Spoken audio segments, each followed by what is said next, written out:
لوگ واقعی بڑا دکھ دیتے ہیں، تکلیف پہنچاتے ہیں، اذیت پہنچاتے ہیں، وہ جب یاد آتے ہیں اور ان کی دی ہوئی تکلیفیں یاد آتی ہیں تو دل دکھتا بھی ہے، تو اس کا بعض اوقات بندہ علاج نہیں کر پاتا۔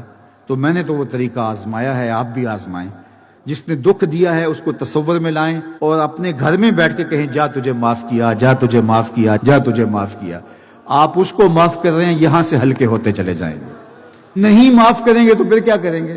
معاف کر دیں۔ اللہ کے محبوب کا ایک فرمان سنیے، حضور نے 3 چیزیں قسم کر کے کہیں، ان میں سے ایک چیز ارشاد فرماتے ہوئے کہا کہ میں محمد صلی اللہ علیہ وسلم اپنے رب کی قسم کر کے کہتا ہوں کہ اگر کوئی شخص معاف کر دے تو اس کی عزت میں فرق نہیں آئے گا۔